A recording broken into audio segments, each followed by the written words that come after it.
de los temas de nuestra unidad de soluciones es la solubilidad de gases en líquidos. ¿Por qué es importante esta unidad? Bueno, recuerden que simple y sencillamente para el desarrollo de la vida sobre el planeta Tierra está relacionado con la solubilidad de ciertos gases como fueron el oxígeno y el hidrógeno en el agua. Entonces es muy importante cuando nosotros determinamos demanda bioquímica de oxígeno, por ejemplo, desde el punto de vista ambiental, ese sería un aspecto. Otro aspecto es, por ejemplo, las bebidas carbonatadas, que sabemos que son bebidas donde existe una determinada concentración de dióxido de carbono en el agua, en las soluciones acuosas, para formar precisamente una bebida que se le llama en forma normal soda, pero es una disolución de dióxido de carbono en agua. Entonces ahí vemos nosotros la importancia de conocer la solubilidad, ¿sí? Los gases son solubles en líquidos y forman soluciones verdaderas. Recuerden que las soluciones son una mezcla de dos componentes en proporciones variables y para que sean verdaderas deben de quedar perfectamente mezcladas y no poder decir cuál es cada uno de los componentes. Entonces, existen algunos gases que se disuelven en cantidades muy pequeñas, como son el nitrógeno, el oxígeno, el hidrógeno, el helio y otros. La proporción es muy pequeña.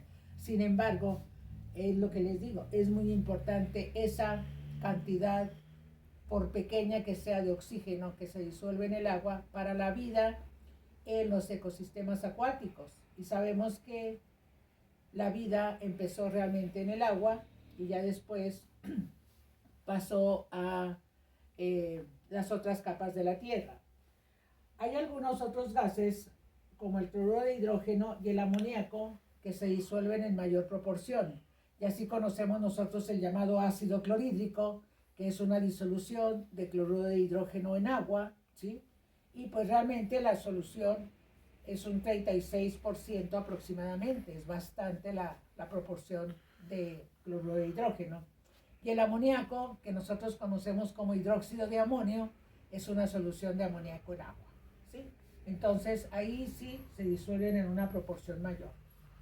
¿De qué depende la solubilidad de los gases? Bueno, va a depender de la naturaleza del gas y del solvente. O sea, no todos se disuelven en las mismas proporciones. ¿Sí? Depende de la temperatura, pero dentro de esos dos, entre temperatura y presión, el más importante es la presión, ¿ok? La presión de vapor que existe sobre el líquido. Entonces, el efecto de la presión, nosotros habíamos visto que la fugacidad del gas entre la actividad, que sería la concentración, es igual a una constante, ¿sí? Por lo tanto, la fugacidad del gas nos representa presión y la actividad nos representa concentración. La concentración ahí está como fracción molar, ¿sí? De acuerdo a eso, presión 2 entre concentración 2 es igual a una constante. Okay. Generalmente nosotros buscamos utilizar, en lugar de multiplicar, en lugar de dividir, multiplicar. Entonces utilizamos un nuevo factor que se llama K', que es 1 entre K.